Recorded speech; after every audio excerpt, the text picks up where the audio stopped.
Agora, um dado preocupante: o Índice Nacional de Preços ao Consumidor Amplo, considerado aí a inflação oficial do país, ficou em 0,54% em janeiro, após ter registrado a taxa de 0,73% em dezembro. Os dados foram divulgados hoje pelo IBGE e, apesar de ter desacelerado pelo terceiro mês seguido, este foi o maior resultado para o mês de janeiro desde 2016. O índice de janeiro foi impactado principalmente pela alta dos preços dos alimentos e também houve o recuo pelos transportes. Vamos conversar agora mais sobre esse resultado da inflação com o economista Hugo Garbi. Bom dia, Hugo. Bom dia, Marcelo. Bom dia a todos. Obrigado mais uma vez pelo convite. Hugo, é o que sentimos todos os dias, né? O consumidor vai lá no supermercado, o carrinho cada vez mais vazio e ele paga mais, ele vai abastecer seu veículo, os financiamentos, tudo subiu, né, Hugo? Perfeito, Marcelo. Essa inflação oficial agora de janeiro, ela é o maior índice de inflação, né, o maior resultado de inflação dos últimos 6 anos. Então, é um resultado preocupante. Cada vez mais a gente sente, como você mesmo mencionou, no supermercado, nas compras do dia a dia, carrinho cada vez mais vazio. A própria inflação acumulada dos últimos 12 meses, nós temos mais de 10%. Né? E os alimentos, eles continuam subindo. Né? Uma variável importante dessa inflação dos alimentos na verdade, a relação em dólar, né? Então, nós temos uma exposição dos alimentos, grande parte da cesta básica dos produtos em dólar, e isso acaba influenciando no preço dos alimentos, no preço final para o consumidor. Qual é a boa notícia? A boa notícia é que, desde outubro, a inflação ela vem caindo gradativamente. Né? Então, outubro a gente fechou com 1,25% IPCA, novembro 0,90%, um pouco mais de 0,90%, dezembro 0,70%, né, e agora 0,50%. Apesar de ser a maior inflação dos últimos 6 anos, a gente tem ainda a curva de inflação ela está em decréscimo, né, o que leva a crer, grande parte dos economistas, que o incremento da taxa de juros, nós devamos ter um incremento na próxima reunião do Copom, e depois essa curva ela começa a cair a partir de março, abril desse ano.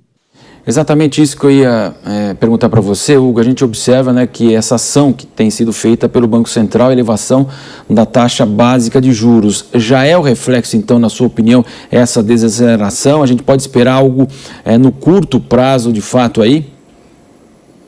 Sim, Marcelo.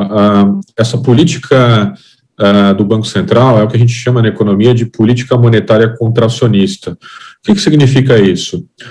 O Ministério da Economia e o Banco Central, eles aumentam a taxa de juros. Esse aumento da taxa de juros vai desincentivar o consumo, porque a inflação, nós temos vários tipos de inflação, mas um dos tipos mais comuns de inflação é a inflação de consumo.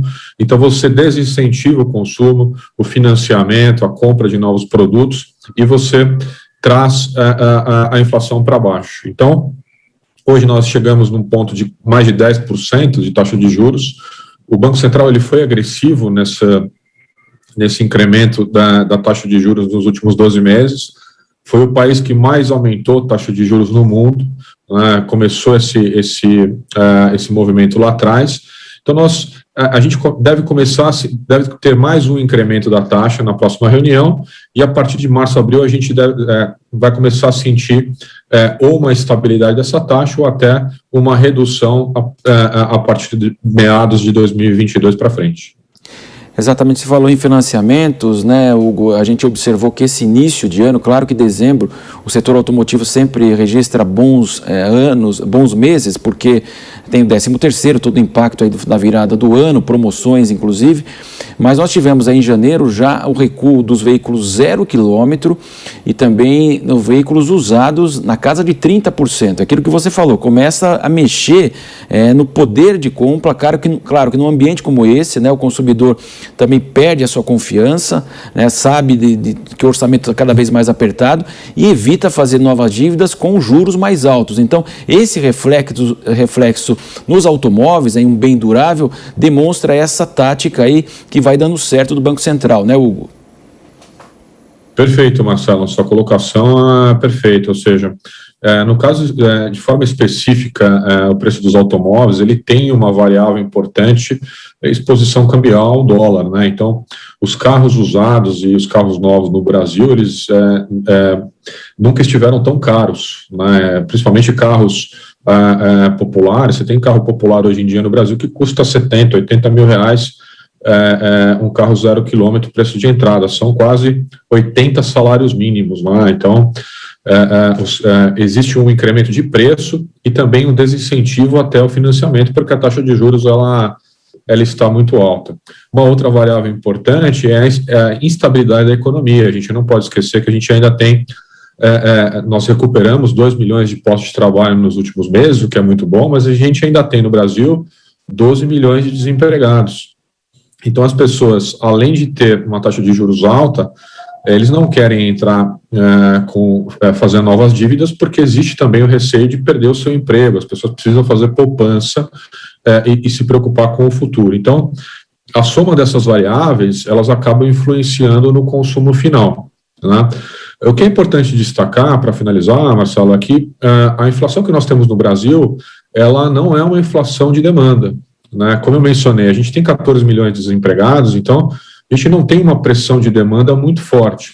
A nossa inflação, ela é uma inflação diferente, uma inflação que a gente chama de inflação de custos, ou seja, é um reflexo desses 2 anos que nós ficamos fechados e que a gente chama de demanda reprimida, ou seja, existe uma demanda reprimida por 2 anos praticamente a economia fechada. Quando a economia reabre, existe uma pressão avassaladora das empresas, das pessoas para consumir, né? Então, essa inflação de custos, ela leva um tempo para se normalizar e a gente já está sentindo no mundo todo que essa curva já começa a se estabilizar. Então, eu sou otimista em relação a isso. Eu acho que esse é um momento passageiro, é uma necessidade que a economia tem, é um tempo que a economia precisa para se estabilizar. E a expectativa é que a partir do meio do ano para frente a gente já comece a sentir os efeitos dessa política monetária. E é justamente isso que eu ia conversar com você, né, Hugo? Não é também uma jabuticaba brasileira, né? O mundo também, os Estados Unidos tiveram a maior inflação aí de décadas, a zona do euro. Então é algo de fato que aconteceu com o mundo, como você bem disse, né? A questão da pandemia mexeu, claro, com todos os países praticamente, e fica agora a expectativa, agora o Brasil acaba sentindo mais, né, e principalmente também, como você disse, essa questão dos preços aí atrelados ao dólar, principalmente a questão dos combustíveis, né? Sim, nós vivemos hoje a tempestade perfeita, né, porque nós, no pós-pandemia e não é um problema brasileiro, né, é um problema global. Os Estados Unidos, ele sofre com inflação hoje. Imagina, os Estados Unidos com 7% de inflação, era inimaginável uma inflação dessa nos Estados Unidos. É a maior inflação dos últimos 100 anos, praticamente nos Estados Unidos. Desde 1929, a crise da Bolsa Americana, eles não...